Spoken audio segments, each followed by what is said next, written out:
Mga kababayan, umiinit ang panawagan ngayon mula sa iba't ibang sektor na kung hindi na raw kaya ng kasalukuyang administrasyon ay mas mabuti pang mag-resign na lang. Ito ay matapos pumutok ang panibagong isyo kung saan umano'y mga guro naman ang naiipit at napag-iinitan sa mga bagong pulisya ng gobyerno ni Pangulong Marcos Jr. Ayon sa mga grupo ng mga guro, labis na raw silang nahihirapan at tila hindi napapakinggan ang kanilang mga hinaing tungkol sa mga benepisyo at sistema ng edukasyon. Bistado nga ba ang kakulangan sa suporta para sa ating mga bayaning guro? O isa lamang itong miskomunikasyon na kailangang ayusin agad ng pamahalaan?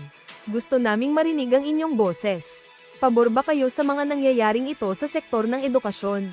Mag-comment na sa ibaba at i-subscribe ang channel na ito para sa iba pang walang kiling na pagbabalita.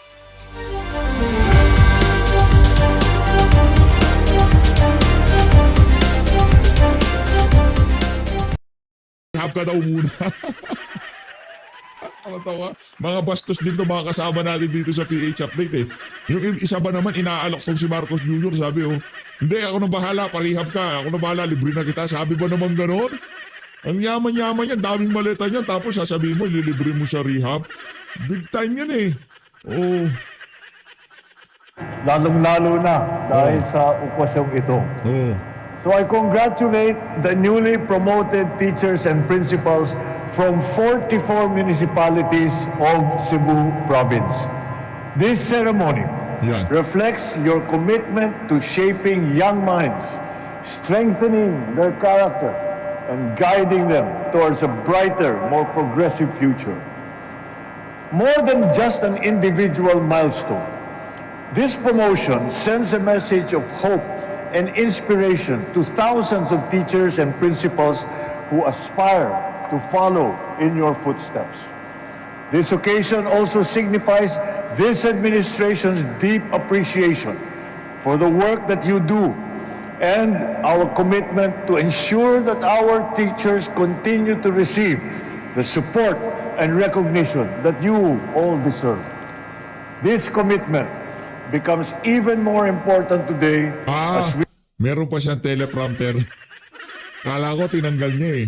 Akala ko nagpapaka-Duterte na siya eh. confront the pressing challenges in our educational system. According to the Second Congressional Commission on Education, for years, many public school teachers had very limited opportunities for promotion. The system that we have did not have higher positions and clear pathways for advancement. It took 10 to 20 years for a teacher to progress from teacher 1 to teacher 3. Yung nakasama po natin, 30 taon nag-antay. Ang iba, decades, 3 decades. And another equally lengthy period to move from teacher 3 to master teacher 1. Oh. Because of this, many educators Wala kwenta. Anak na to ako, kung di rin tayo magpi-freestyle dito. Kasi tayo dito sa PH Update, wala ho tayong dito, wala tayong teleprompter. Wala ho tayong binabasang script. Ika nga impromptu kung ano yung lumabas sa utak natin, yun. Hindi pwede ganyan, Brad, unfair yan. pursued administrative positions to receive higher compensation. Yan. At worst, they left the teaching profession altogether to find better opportunities elsewhere. And this aggravates the shortage that we have of teachers in the Philippines.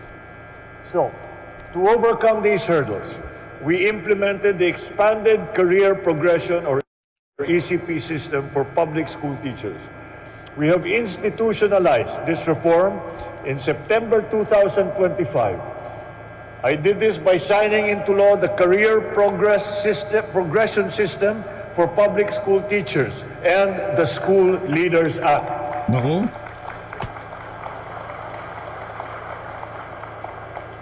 Under this new system, this ECP system, the teachers now have two clear pathways for advancement.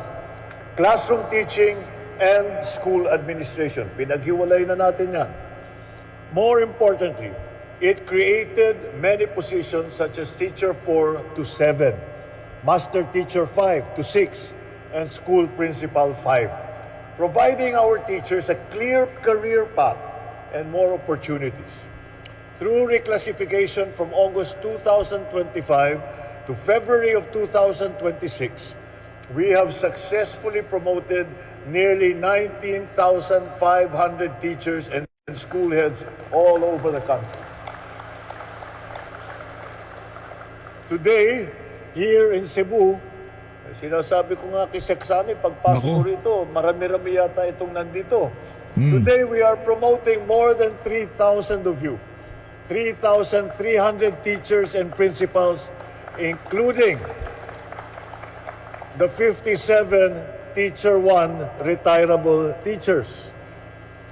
Busa, wala na yung teacher na mag-retire ng Teacher 1. We also implemented several programs to promote teachers' welfare.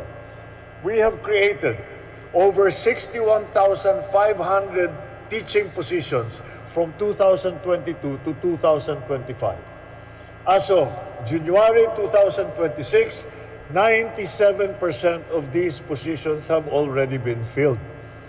To address the administrative burdens that are being placed on teachers, we created non-teaching positions. 23,500 administrative officer 2 positions and 1,500 project development officer 1 positions during the same period. As of January of this year, almost 100% of these positions have already also been filled. And starting school year of last year until 2026, we released the full 10,000 pesos teaching allowance also.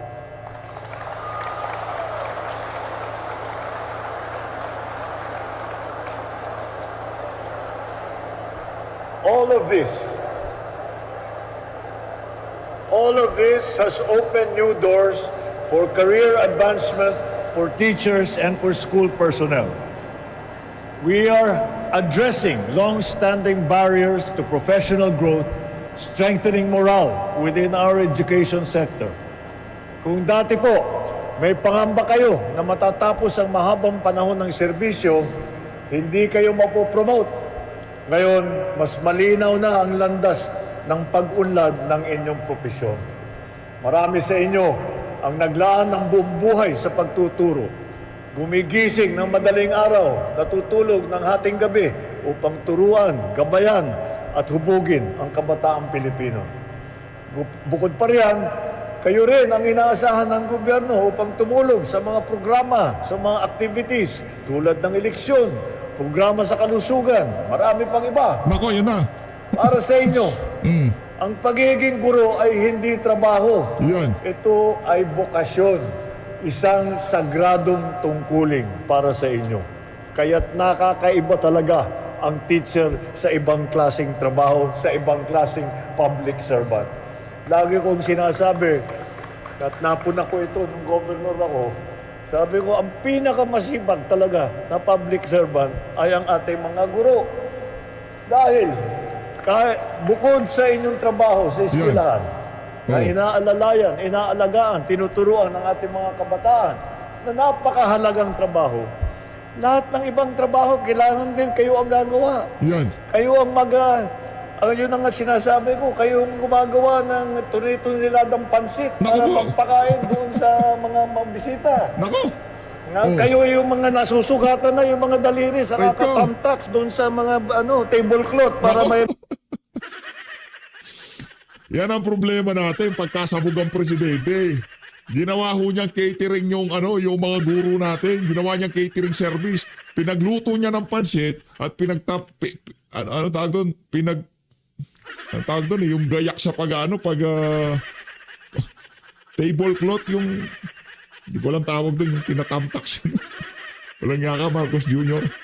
Bangag ka na naman siguro dito sa speech. Iba ka, Brad? May magandang uupuan ng ating mga bisita. Natatawa tong si Mad. Natatawa tong si Mad. Siyam siguro anak ng tao ko. Ba't ako nandito? Ba't sabog tong pinakinggan ko na to? Di ba? Isipin niyo ho yun mga kababayan.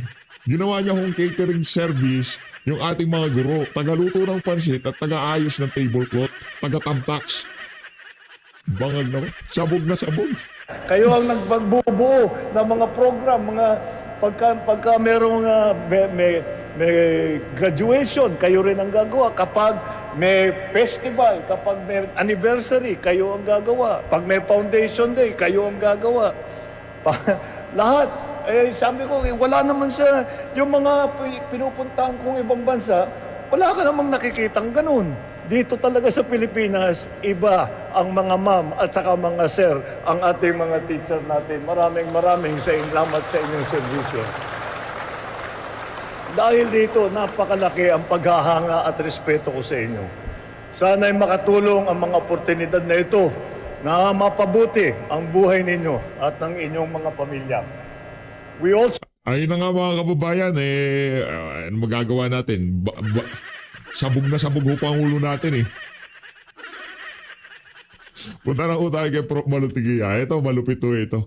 Ito malupit ito si Prof. Malu. Malupit to mag-analisa to. Palakpakan ho muna natin. Yay! Good morning to all your viewers. Let's start first with the impeachment hearing just yesterday.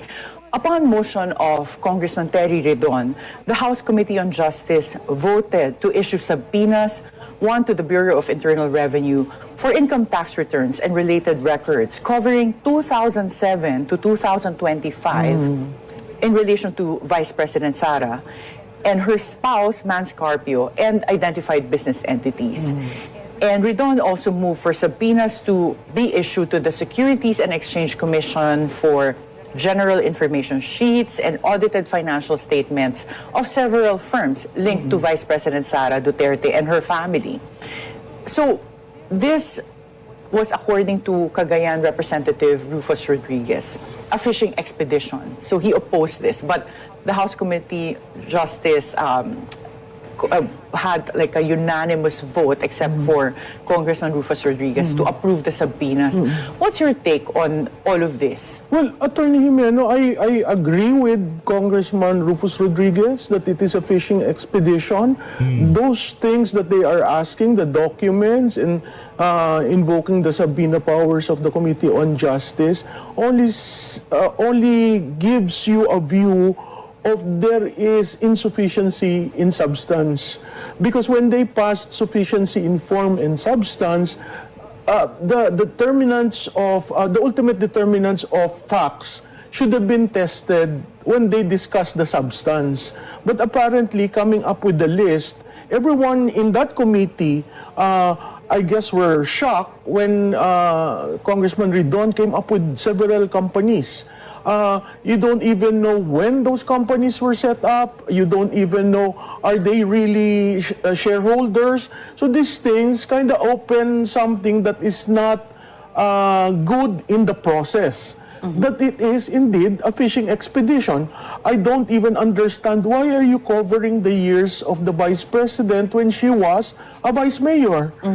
Is that a ground for impeachment? She is being impeached as a Vice President. Vice Mayors are unimpeachable officers. So if you are impeaching the Vice President, it should have covered 2022 to the present. So if you look at the way they are asking, they are laying already the predicate that there is illegal wealth, and part of what they are also issuing a subpoena for are the SALN.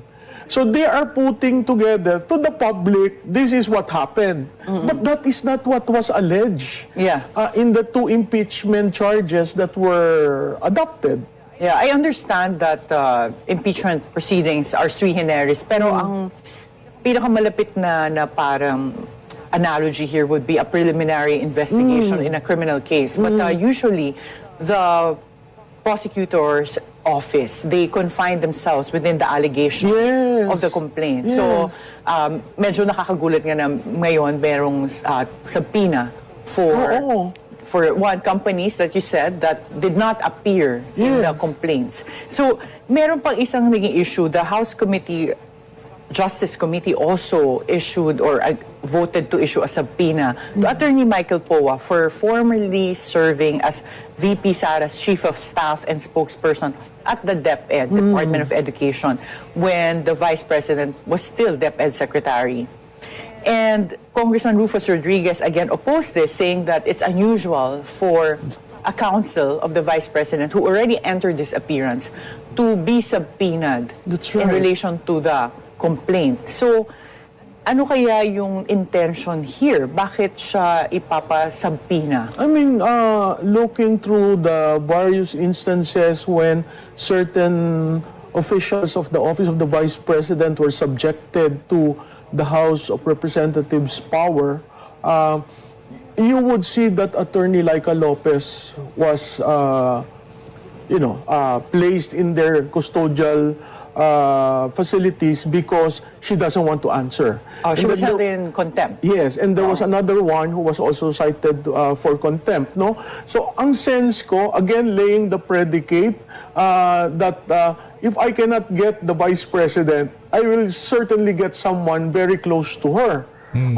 But in this instance, as you rightly pointed out, he is appearing as counsel, meaning that the association with the Vice President was no longer there.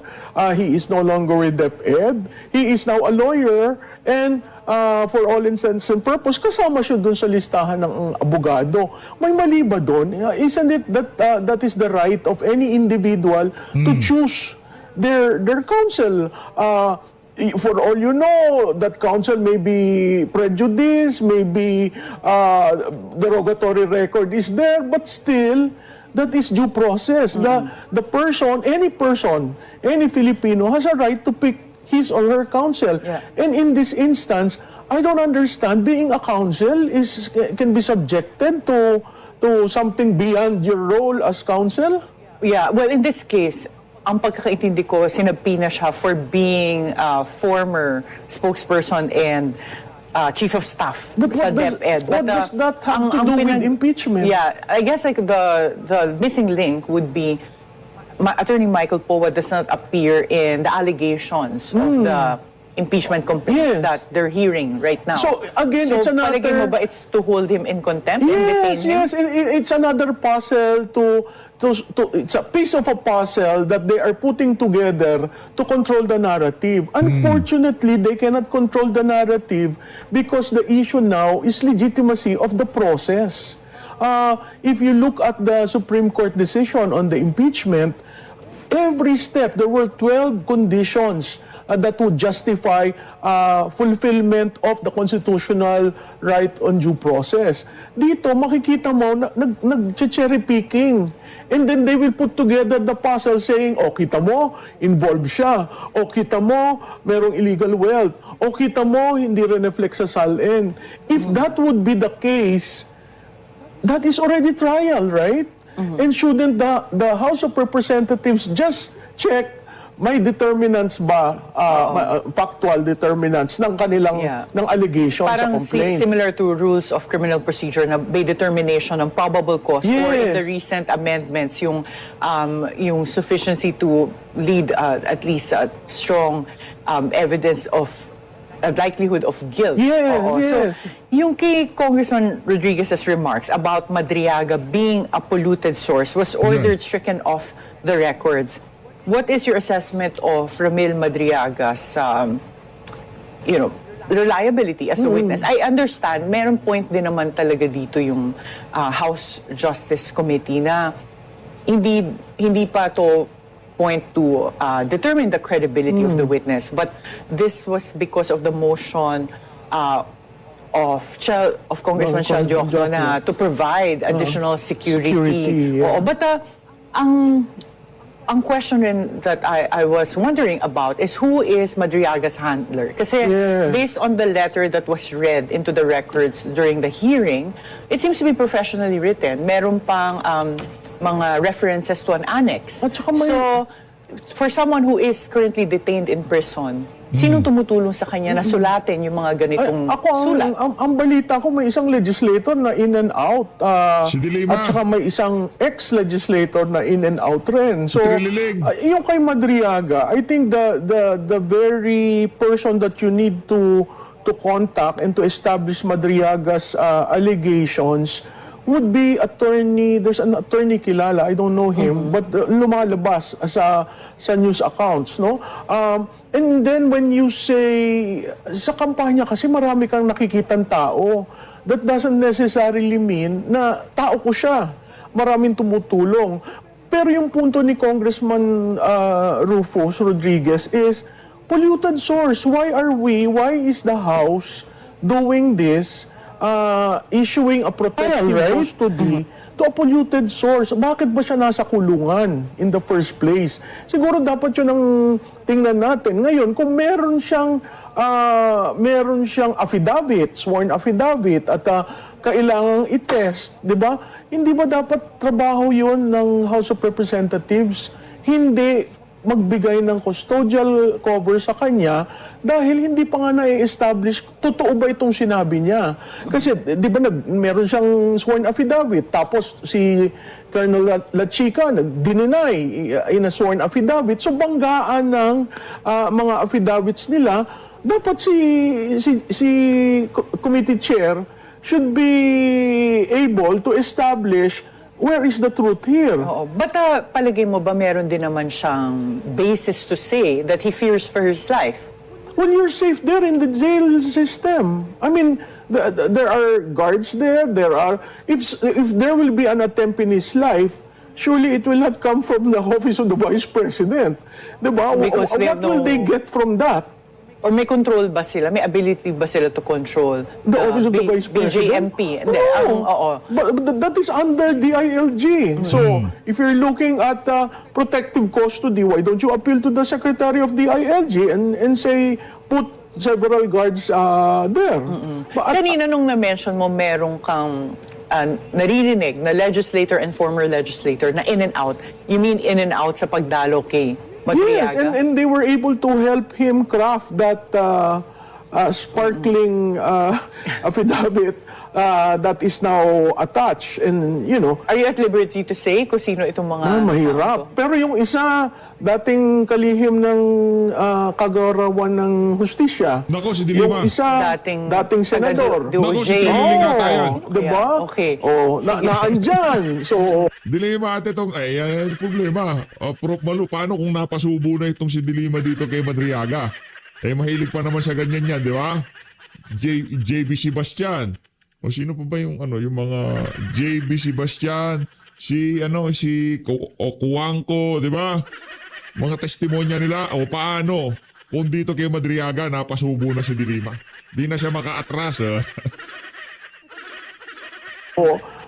pag mga ganon, polluted source ba? O talagang hinanap nila ang isang source na ganyan para idiin ang Vice President? Well, what I noticed yesterday at the hearing was the voting pattern. Medyo consistent kasi siya that it's always Rufus Rodriguez voting by himself, usually against the motions, and practically, well, everyone else voting in favor of the motions that were raised. So, para sa akin lang, in the past, when I was observing Congressman Rufus Rodriguez, he also voted in favor of finding sufficiency in form and substance for the impeachment complaints against Vice President Sara. Were you surprised by his positions yesterday? But before you elaborate on this, we'll have to take a short break. Political analyst Malu Tiquia. Based on the voting patterns yesterday, it was pretty consistent. Laging nag-iisa si Congressman Rufus Rodriguez with voting either against a motion or in favor of a motion, but laging the rest of the members of the House Justice Committee were voting against. Magkaiba sila lagi. So, looking at Congressman Rufus, he also voted in favor of finding sufficiency in form and substance for the impeachment complaints against Vice President Sara Duterte. Nagulat ka ba sa mga posisyon niya yesterday? Oo, nagulat ako kasi katulad nung unang round, ang gaganda ng mga pinupoint niya sa debate, tapos nagulat ako sa dulo, bumoto doon sa 54. Ako, ang sense ko, parang pinakita niya sa taong bayan, after viewing yesterday, parang pinakita niya sa taong bayan na hindi, may weakness yung complaint, no? Pinoint ko nga nung una. Ngayon, he is now drilling into the hindi ba sinabi ko naman ito sa inyo noon? So, ang point ko siguro sumama siya sa majority para makita niya kung ano yan talagang ultimate facts. At nung binubuksan na, yun na nakita, wala talaga yan. So, I'm happy that there is one, a lawyer, a former dean, who would raise these issues despite the overwhelming number of the members of the Justice Committee. May nagpo-point out talaga, fishing expedition yan, polluted source yan, hindi ka pwede magsabpina ng kung sino-sino. These are very heavy points that are very important when you look at the records of the impeachment against the Vice President. Siguro siya yung lone wolf in the pack, and I hope that manner of questioning at the end, he will vote, so magiging dalawa na, 54-1 dati, siguro magiging 53-2. Mahirap yung ginagawa niya kasi you are up against a full majority. Makikita naman natin sa committee level pa lang, talagang buo yung majority. So, maganda at natututo ang taong bayan dun sa mga points na sinasabi niya. Do you think this reflects the position of the larger majority in Congress? Because in the end, dadalhin to sa plenary. Senado. Oo. Yeah, And they sa plenary. Yeah, and they need... 106? Yes. Oo. I mean, ang parati ko nga sinasabi, if you have 54 in the committee, you're just looking for 52 to have the 106. Would you be able to get the 52? May mga signaling na nanggagaling sa NUP, may mga sa NPC. So yung party block matters. Kasi kung si... Anong signaling yun nanggagaling sa ibang mga if there are political no parties? charges, sandali lang, pakita nyo muna yan. Ano ba yan? Pakita nyo muna yung evidence. Kasi ako, Karen, as a layman, yung evidence should have been attached to the complaint.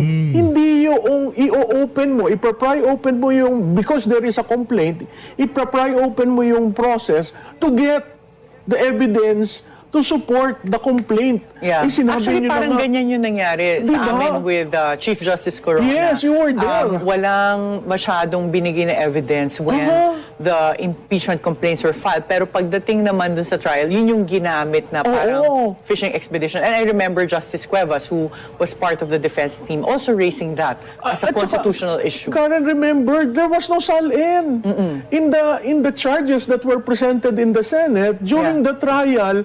Parang kahiyaan na anong rason ng ating i-charge sa kanya o tingnan natin ang SALN.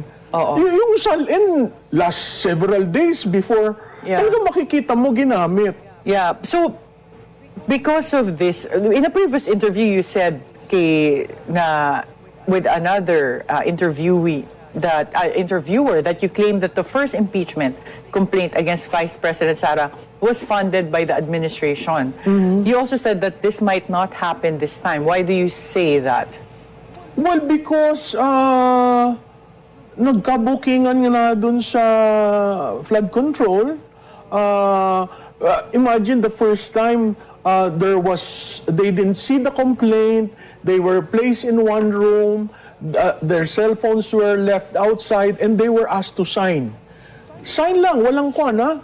And then that complaint was not even presented to the Vice President. Kaya nga, inelevate sa Supreme Court. Good enough that the Supreme Court noticed that. So doon pa lang, hindi pa nga nababayaran yung lahat ng pumirma dyan yung 245. Kasi natigil. So ngayon, ang pressure sa executive, wag nyo niyang i-FLR, dalhin nyo na dito. Ito, pipirma kami. Pero since wala naman sila nakukuha ngayon at wala ngang cash at hindi with the crisis, I'm so thankful with the crisis kasi mamimili ka ngayon. Saan mo lalagay yung pondo mo? Sa politika o serbisyo sa taong bayan? So ito, napakahirap na posisyon sa administrasyon. Kung ako si Pangulong Marcos, sasabihin ko itigil niyo muna yung impeachment. Harapin muna natin yung krisis. Hindi ko sinasabing wag maging accountable, hindi.